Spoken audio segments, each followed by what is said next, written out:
Hey there! Tonight, as you prepare to rest, let your body relax and your mind begin to unwind. We're about to take a gentle journey into the fascinating world of lucid dreaming and the incredible science behind how your brain works while you sleep. Imagine a place where you can become aware inside your dreams, where your mind stays awake even as your body drifts into deep rest. This is a space of wonder, calm, and limitless possibility. Before we begin, take a moment to notice and comment what time is it where you are right now. Wherever you are, this moment is yours to relax, to breathe, and to open the door to a peaceful night filled with curiosity and calm. There's no need to rush. Let the soft words guide you gently deeper into rest and help you prepare to explore the magic of conscious sleep. When you're ready, close your eyes, take a slow, deep breath, and let your journey into the dream world begin. Imagine closing your eyes, drifting into the soft, silent world of sleep, and suddenly, you're standing in a place that doesn't exist. You're flying. You're meeting someone who passed away years ago. The world feels vivid, real, emotional, and then you wake up, still tingling with the feeling that none of it was just a dream. But what are dreams, really? For thousands of years, humans have been trying to answer this question.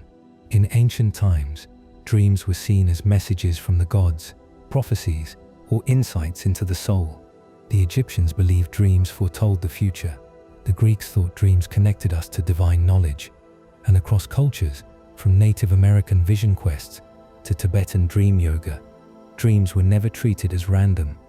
Rather, they were meaningful, powerful, and sometimes sacred. But with the rise of science, the lens through which we understand dreams changed.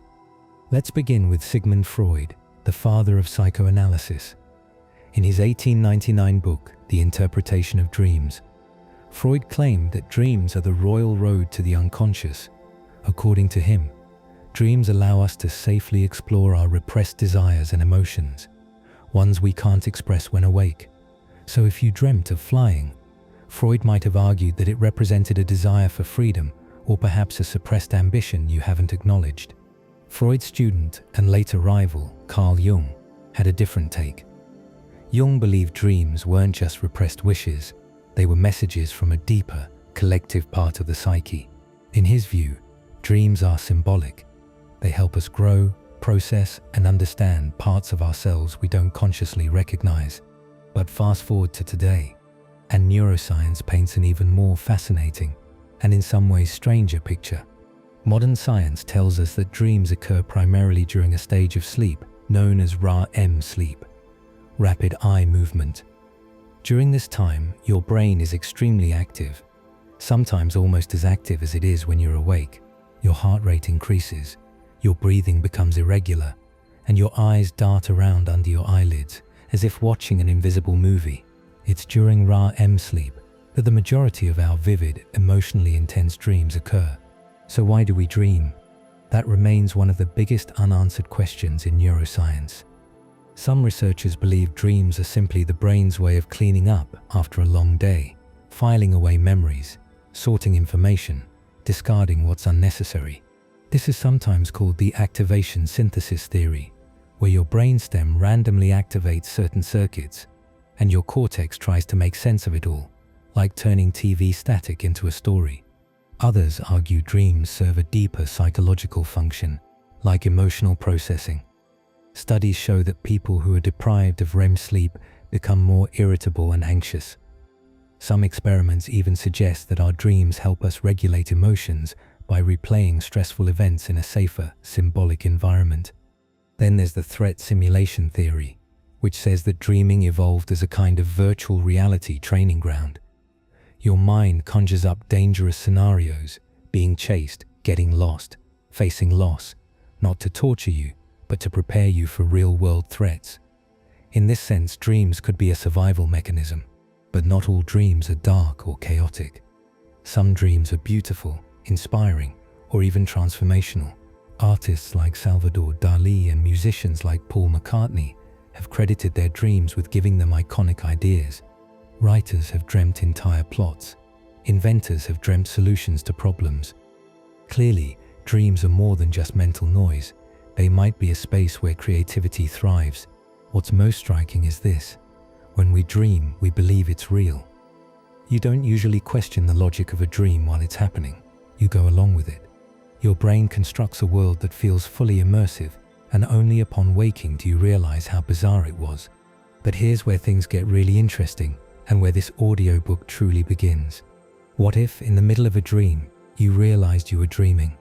What if you could take control of the dream, change it, fly through it, shape it like an artist painting a canvas? This is what we call lucid dreaming, the mysterious state where the dreamer becomes aware of the dream within the dream. It's a kind of conscious sleep, a frontier between waking and dreaming. And what happens in the brain during this state?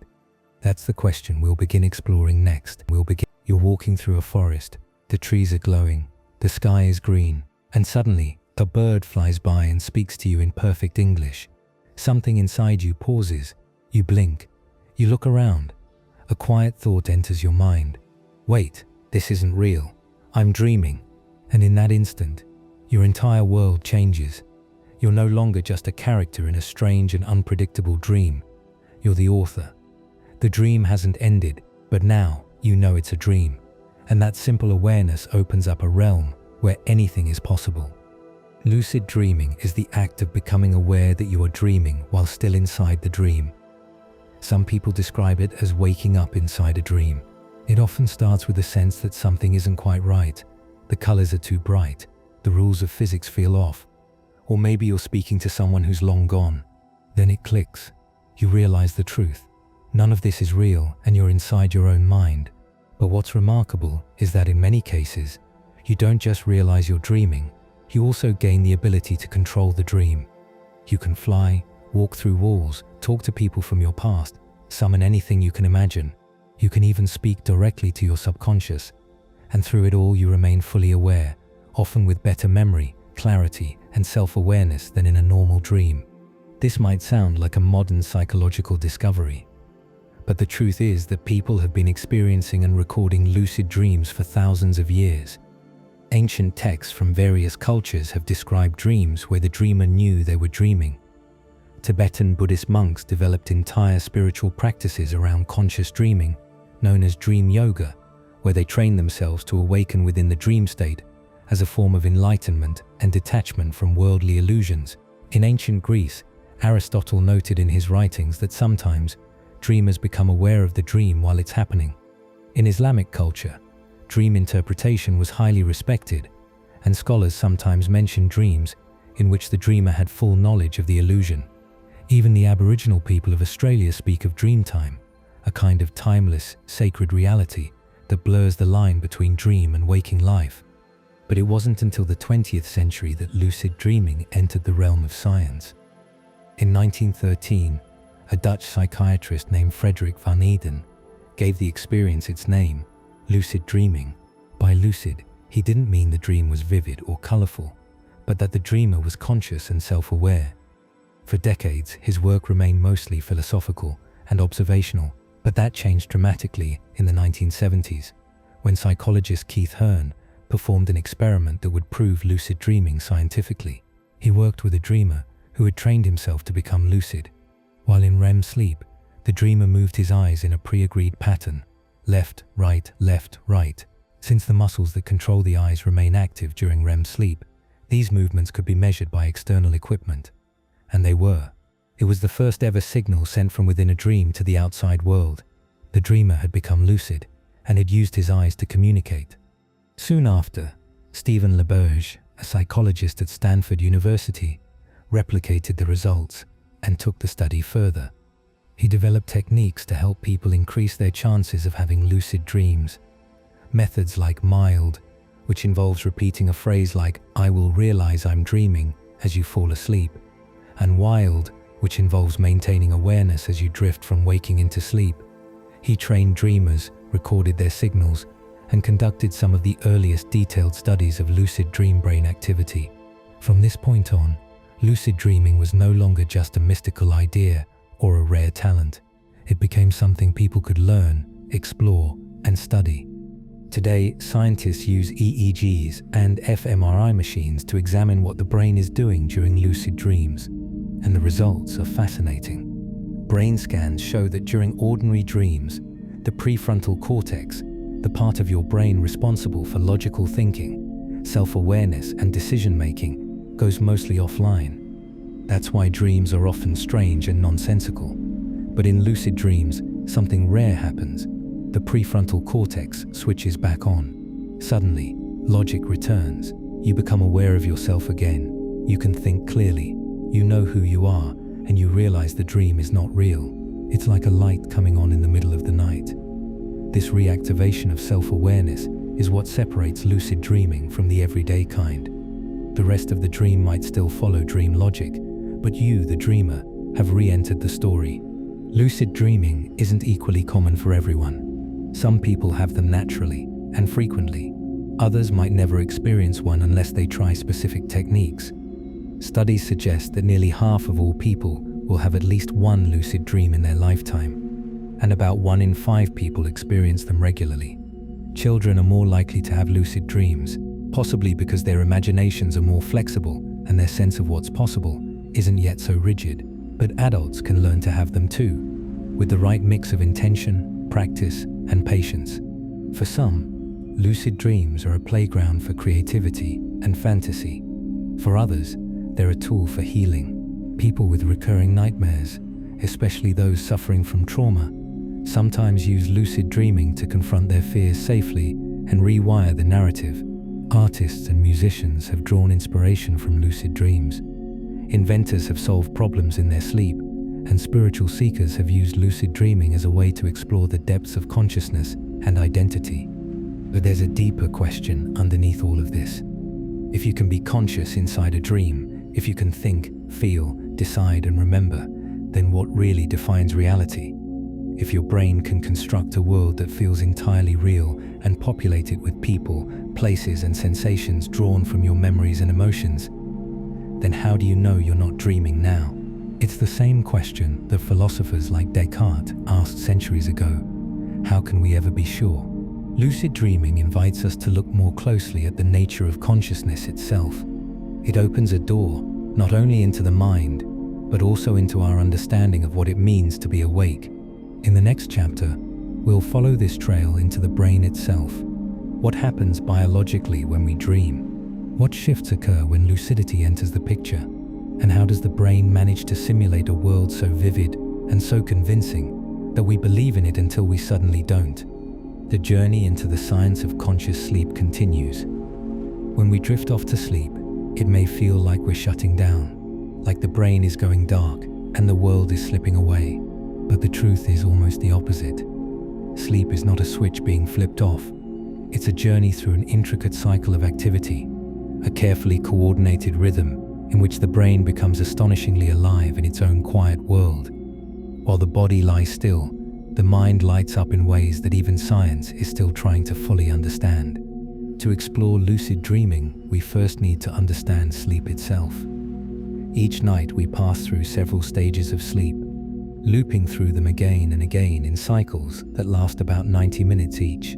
These stages are traditionally broken into 4 categories: light sleep, deep sleep, and then REM sleep, the stage most closely linked to vivid dreams. In the early part of the night, we spend more time in deep sleep, the time when the body repairs tissues and consolidates basic memories. But as the night goes on, REM sleep begins to dominate. By morning, REM stages are longer, more frequent, and more intense. This is when the dreaming mind takes center stage. During REM sleep, rapid eye movement. The brain becomes wildly active. Neurons fire almost as much as they do when you're awake. The eyes dart back and forth beneath closed lids. The heart rate speeds up. Breathing becomes irregular. And yet at the same time, the body is completely paralyzed. This paralysis is nature's safety switch, a protective mechanism that prevents us from acting out our dreams. We're living entire lives in our heads, flying, running, fighting, falling, while our muscles remain locked in place. What's remarkable is that the brain is constructing these dreams without any input from the outside world. You're lying in a dark room, your eyes are shut, you can't hear or feel what's happening around you. And yet the brain builds a fully immersive experience with movement, color, emotion, people, and even internal logic. It uses memories, emotions, expectations, and symbols to build what feels like reality. Several parts of the brain are involved in this process. One of the key players is the limbic system, which includes structures like the amygdala and the hippocampus. These are the centers of emotion and memory. During REM sleep, the limbic system becomes highly active, which helps explain why dreams are often emotionally intense, strange, or deeply personal. You might not remember your grocery list from earlier that day, but your brain will vividly recreate the face of a long-lost friend or a childhood house with perfect accuracy. Meanwhile, other parts of the brain go quiet. The prefrontal cortex, the region responsible for rational thought, decision-making, and self-awareness, drops into low activity. This is why, during regular dreams, we often accept bizarre things without questioning them. A flying elephant? A city underwater? A sudden time loop? In the dream state, it all seems perfectly normal, because the brain's logical filter is turned down. But something extraordinary happens during lucid dreams. In these rare moments, the prefrontal cortex switches back on. It re-engages. This sudden reactivation allows you to reflect, to realize, to ask questions like, is this real, or could I be dreaming? That's the spark of lucidity, the moment consciousness returns inside the sleeping brain. Studies using EEG and fMRI scans have confirmed this. In lucid dreamers, there's a noticeable uptick in activity in the dorsolateral prefrontal cortex, the part of the brain associated with self-reflection. It's almost as if a light has turned on in the house. The dream continues, but now the dreamer is awake inside it. Other regions, such as the parietal lobes and the precuneus, which are tied to sensory perception and spatial awareness, also become more active during lucidity. The dream becomes clearer, the colors more vivid, the sense of control more tangible. There's even evidence that lucid dreams can affect the brain in ways similar to waking experiences. In one study, dreamers were asked to perform motor tasks, like clenching a fist or tapping fingers in the dream. Remarkably, the corresponding motor cortex regions of the brain lit up as if they were actually doing those things physically. The dream became a kind of mental reality, a simulation in which the brain behaved almost exactly as it would if the body were awake and moving. This opens the door to the idea that lucid dreaming could be used for real-world practice, training, and even healing. So what triggers lucidity? Why does the prefrontal cortex suddenly wake up when it's supposed to be offline? The answer might lie in a blend of intention, awareness, and timing. When people train themselves to ask, "Am I dreaming?" during the day, or when they maintain awareness as they fall asleep, they create a bridge, a kind of neurological pathway that lets consciousness cross into sleep. This bridge allows the prefrontal cortex to stay partially engaged, even in REM sleep. In a way, it's like sneaking a flashlight into a movie theater. You're not supposed to be awake, but you found a way to carry your awareness into the darkness. Neuroscientists are only beginning to understand how flexible the sleeping brain really is. For centuries, sleep was seen as a passive state, a time when the mind shut off. Now we know that sleep is a dynamic, creative, deeply active state, and that consciousness doesn't always disappear during it. Sometimes it slips through, sometimes it wakes up, and this raises fascinating questions. If the brain can simulate entire realities during sleep, and if it can wake up and realize it's dreaming, then what else is it capable of? Could we train the brain to use dreams to solve problems? Could we interact with the subconscious in real time? Could we use lucid dreams to treat mental health conditions, rewrite trauma, or rehearse skills? These are no longer speculative fantasies. These are questions scientists are now exploring, backed by data, brain scans, and controlled experiments. As we move deeper into the story of lucid dreaming, one thing becomes clear. The boundary between the dream world and waking reality is thinner than we once thought. And at the center of it all is the human brain, a machine capable of building entire universes while the body sleeps. As we stand on the edge of understanding lucid dreaming and the brain, it's natural to ask, what comes next? What does the future hold for conscious sleep? For centuries, dreaming was a mysterious, inaccessible realm. Only recently have science and technology begun to unravel its secrets. Now, with every new discovery, the dream world feels less like a fantasy and more like a frontier, waiting for exploration, mastery, and perhaps transformation. The future of conscious sleep is deeply intertwined with advances in neuroscience and technology. Imagine devices that can gently nudge the brain into lucidity, triggering awareness at just the right moment during REM sleep. Some early prototypes already exist, wearables that detect eye movements and brainwaves, delivering subtle cues like lights or sounds to signal you're dreaming. These tools are becoming more sophisticated and personalized, promising a future where anyone can learn to become lucid with greater ease. Beyond induction, the next breakthrough lies in brain-computer interfaces. What if, while dreaming, you could communicate directly with the outside world? Early experiments have shown that lucid dreamers can send eye signals to researchers awake in the lab. In the near future, this could evolve into two-way communication, allowing you to control devices, record dream content, or even share dreams with others. The dream world could become a new dimension of human interaction, social, creative, and collaborative. Artificial intelligence and machine learning will also play a role. Imagine smart systems that analyze your brain patterns and tailor dream experiences for you. Want to practice a skill? AI could create personalized dream scenarios optimized for learning. Seeking healing? It might generate safe, supportive environments to process emotions. These advances blur the line between therapy, entertainment, and self-exploration, making lucid dreaming a customizable experience. But the future of conscious sleep is not just about technology. It's also about expanding our understanding of consciousness itself. Lucid dreaming challenges the notion that waking life is the only real experience.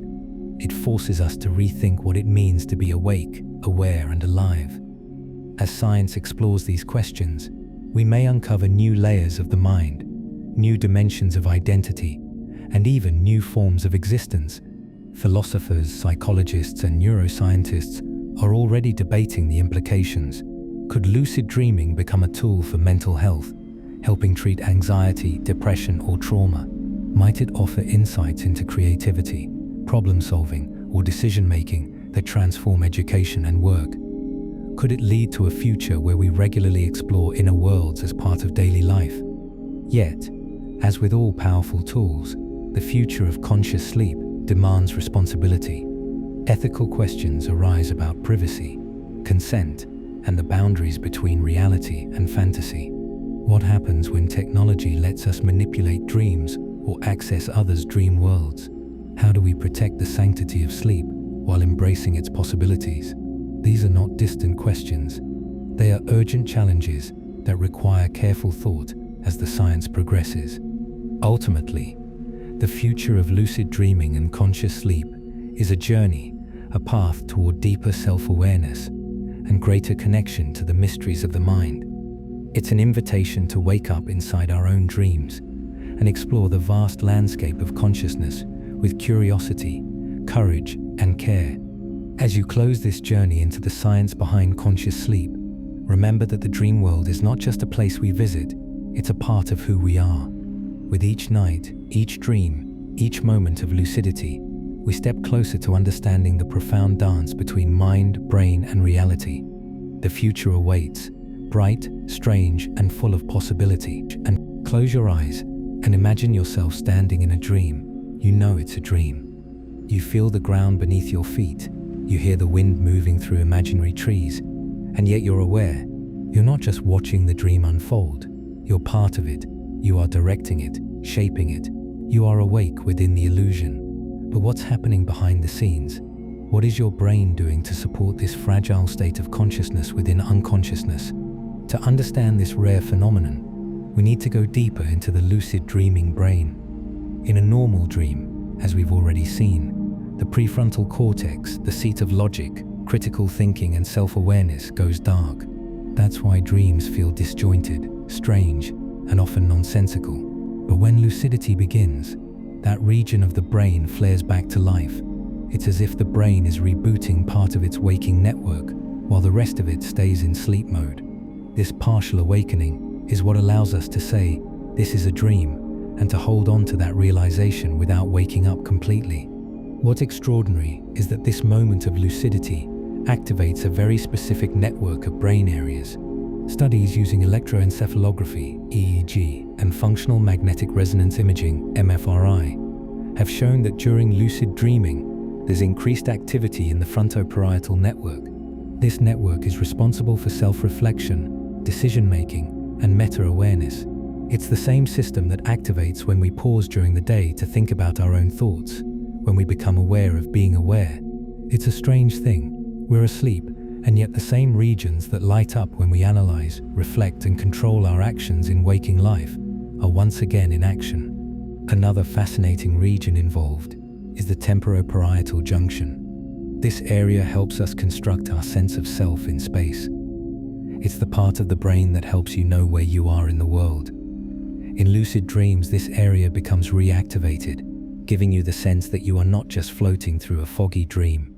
You are actually there, anchored in a dream body, observing and interacting with a dream environment that feels intensely real. But here's where it gets even more intriguing. During lucid dreaming, the brain seems to enter a kind of hybrid state. Not fully asleep, not fully awake. Some scientists have called it a state of dissociated consciousness. The regions responsible for consciousness light up selectively, like lights in a theater coming on one by one before a show begins. The REM state continues. Your eyes are still darting, your muscles are still paralyzed, but the consciousness network overlays it, slipping itself into the experience without disrupting the dream entirely. The result is this delicate balance between control and surrender, between knowing and dreaming. Dreamers report this strange dual awareness all the time. They say things like, "I knew I was dreaming, but I still felt surprised when the dragon flew overhead." Or, "I changed the dream, but it still had a life of its own." That's because the brain isn't fully in command. Lucid dreaming isn't about complete domination of the dream world. It's about a dialogue between the conscious and unconscious mind. The subconscious keeps dreaming, spinning symbols and scenarios, while the lucid mind steers gently, nudging the direction without breaking the illusion. In this state, time can feel different. Moments stretch. A few seconds of real-world time can feel like minutes inside the dream. That's because the brain is processing experience differently. Neural activity speeds up in some areas and slows in others. The boundaries between perception and memory, between sensation and imagination, begin to blur. You're dreaming, but with the sharpness of waking life, sometimes sharper. This hybrid brain state also allows something incredible: the ability to communicate from inside the dream. In lab studies, lucid dreamers trained in advance have used eye signals, left, right, to send messages to researchers while still in REM sleep. Others have answered math problems by moving their eyes in specific directions. These are not imagined actions, they're real, measurable signals recorded from within the dream. The dreamer is not just experiencing the dream, they are interacting with the waking world from inside it. It's like discovering a telephone line that runs between two dimensions. And yet, despite all this activation, the lucid dreaming brain is fragile. One wrong move, one surge of emotion, one spike of surprise, and the dreamer wakes up. The brain can only hold this balance for so long. Too much excitement, and the system collapses. The conscious light becomes too bright, and the dream fades. That's why experienced lucid dreamers learn to stabilize the dream. They spin in circles, rub their dream hands together, or focus on a single object to stay grounded. These rituals seem silly, but neurologically, they're tricks that keep the dream's illusion intact while anchoring awareness. They stimulate sensory processing within the dream, keeping the parietal lobe active and delaying the brain's natural return to full wakefulness. The deeper question all of this raises is, what does it mean to be conscious? If the brain can achieve such vivid self-awareness during sleep, what does that tell us about the nature of the mind? Is consciousness a continuous stream, or can it flicker in and out, rise and fall like waves on a shore? In lucid dreams, we see that consciousness is not all or nothing. It's layered, flexible, capable of slipping into even the quietest corners of the mind. Inside the lucid dreaming brain, science finds a mystery, a place where waking logic meets subconscious chaos, a place where the self is both narrator and character, a mirror inside a mirror. And though we can now trace the regions, map the circuits, and measure the signals, there is still something profoundly strange and wonderful about the idea that we can wake up inside a dream. Once the realization sets in that you are dreaming and you know it, it opens a door, not a physical door, but a mental one, a door to control, to possibility, to freedom, unlike anything in the waking world. For a few rare moments, you are a creator within your own mind, sculpting experience out of thought. But this ability doesn't come easily. Lucid dreaming is not just about awareness, it's about learning to stay, to shape, to influence. And that's a skill, a practice, a discipline that blends psychology, patience, and an intimate understanding of your own consciousness. The first step is simple: stabilize the dream. Many beginners find that their first lucid dream ends quickly, moments after the spark of lucidity. The world begins to flicker, your heart races, and suddenly you're awake. That's because the brain is trying to recalibrate. Lucidity is like a ripple in still water. It disrupts the fragile balance of REM sleep. The key is to respond calmly. The moment you realize you're dreaming, pause, breathe, don't get excited, don't rush, focus on your surroundings. Look at your hands, rub them together, touch the ground. Engage with the dream using your senses. The more details you absorb, the more anchored you become. This tells your brain, I'm still in the dream, keep going. Then comes intention. What do you want to do in the dream? Fly? Visit a memory? Speak to a version of yourself? Lucid dreaming responds powerfully to belief. The dream doesn't obey physics or logic, it obeys expectation. If you believe you can walk through a wall, you will. If you doubt it, you won't. The rules of this world are written by you in real time. That means mastering control begins with mastering thought. Clear intention leads to clear results. Vague wishes lead to chaotic outcomes. When dreamers learn to hold a single focused goal, like opening a door and finding a beach on the other side, they begin to shape the narrative. But control in dreams is rarely perfect. The unconscious mind is always present, always contributing. It throws curveballs. The door might lead somewhere else. A memory might interrupt. A stranger might appear with a message you didn't ask for. That's the beauty of it. The dream is not a blank canvas. It's alive. It listens and responds. It reflects not just your conscious will, but your buried thoughts, your fears, your longings. You can guide the dream, but you cannot script it entirely. There's always an element of the unknown, and learning to dance with it is part of the art. Some dreamers find that emotions shape the dream more than thoughts. If you feel fear, the dream becomes dark. If you feel joy, it becomes light. This emotional feedback loop is powerful. It means that controlling the dream is not about forcing it. It's about managing yourself within it. Your inner state becomes the environment. Calm minds create calm places. Anxious minds summon storms. By learning to relax, to focus, and to remain aware of your own reactions, you gain control, not through force, but through alignment. There are tricks that help.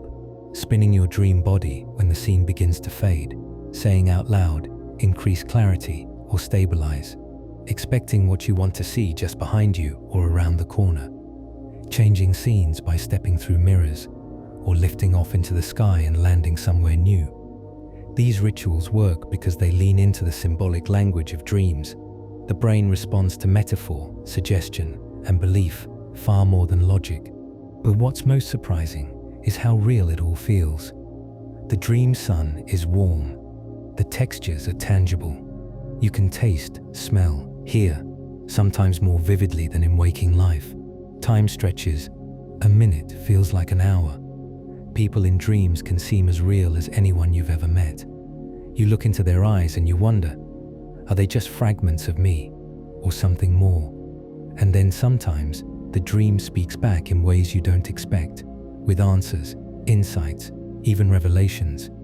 That's when control becomes something deeper, not just about flying or building castles in the sky, but about self-discovery. What happens when you ask the dream a question? What do I need to know? What am I afraid of? Who am I becoming? These questions can lead to encounters with parts of yourself you've forgotten. They can bring you to places you didn't know existed. That's a level of control that isn't about domination, it's about invitation. And even when things go wrong, when a dream slips into nightmare, when control falters, you are still learning. Fear can be faced. Shadows can be spoken to. Monsters, when confronted, sometimes change shape. Lucid dreaming becomes a training ground, not just for the imagination, but for courage, creativity, and healing. So learning to control the dream isn't just about doing cool things while asleep. It's about unlocking a relationship with the deepest layers of your own mind. It's about waking up to your inner world and realizing you are not just a passenger, you are a participant, a builder, a witness to your own unfolding mystery. And once you begin to control the dream, you begin to wonder, can the dream change you? Can what you do in dreams affect your waking life? Can you practice skills, rehearse speeches, heal from pain, strengthen memory, rewrite fear? In the next chapter, we'll explore exactly that. The real-world applications of lucid dreaming. Where does this power lead once you learn to wield it? Lucid dreaming is a fascinating frontier where science meets mystery, consciousness blends with imagination, and the mind becomes both playground and laboratory. For those who master it, lucid dreaming offers a wide range of benefits, from creativity and problem-solving to healing and self-exploration. But it also carries risks and challenges that should not be ignored. Like any powerful tool, lucid dreaming can bring light, but it can also cast shadows. Understanding both sides is essential before diving too deep into the dream world. One of the most celebrated benefits of lucid dreaming is the ability to overcome nightmares. For many, dreams are a place of terror, a realm where anxieties and fears play out in vivid, often terrifying ways. Lucid dreaming offers a kind of escape hatch. When you realize you're dreaming, you can change the narrative. You can confront your fear, talk to the monster, or simply wake yourself up. This transforms dreams from a source of distress into a place of empowerment.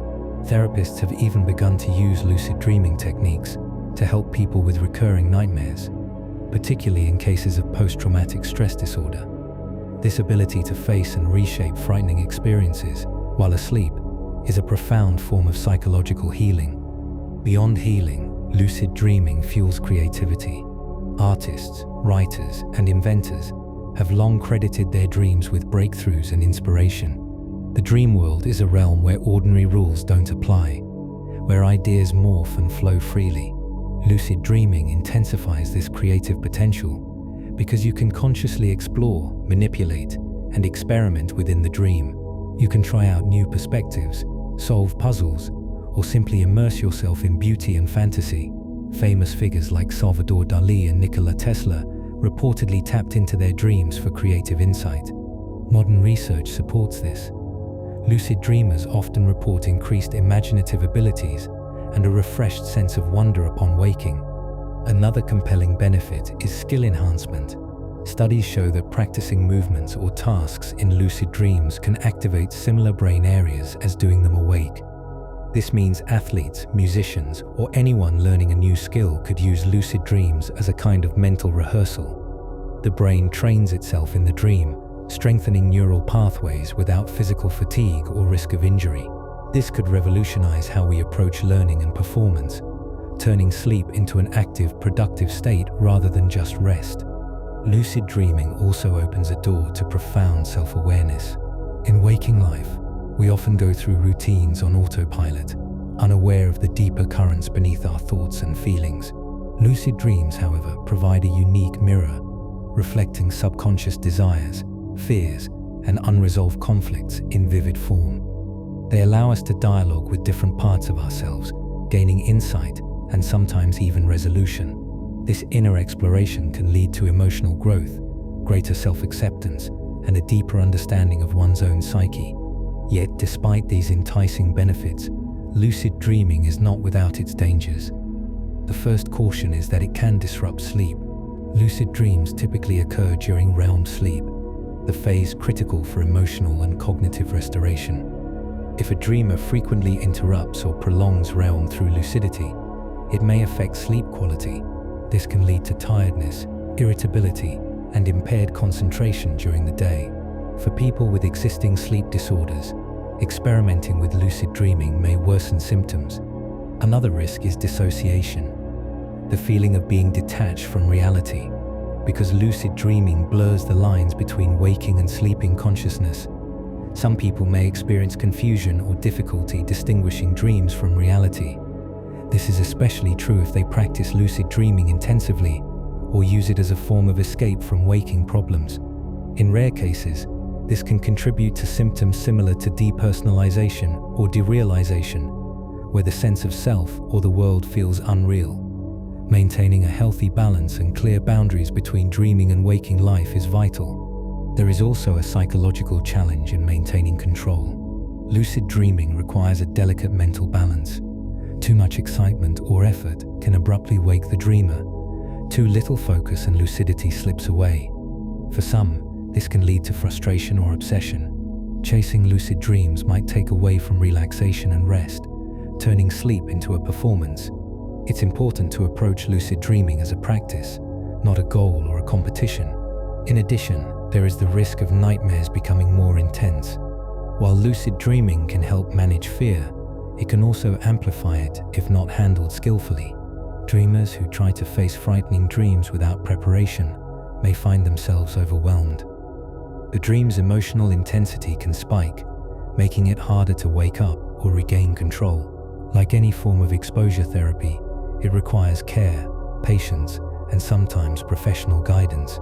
Finally, we cannot overlook the ethical and philosophical questions lucid dreaming raises. If the mind can create such vivid alternate realities, what does that mean for our understanding of consciousness and identity? Could the lines between dreaming and waking become so blurred that we lose touch with what's real? These questions are not just abstract. They touch on the core of human experience. They remind us to tread thoughtfully, respecting the power of the mind and the fragile nature of perception. In summary, lucid dreaming is a double-edged sword. It can open doors to healing, creativity, skill, and self-discovery, turning sleep into an active frontier of the mind. But it also demands respect for the limits of the brain and the rhythms of natural sleep. It requires mindfulness, patience, and balance. Used wisely, lucid dreaming is a gift, an opportunity to explore consciousness in ways few have ever imagined. Used recklessly, it can disrupt rest and unsettle the mind. As we look ahead, the potential of lucid dreaming continues to expand.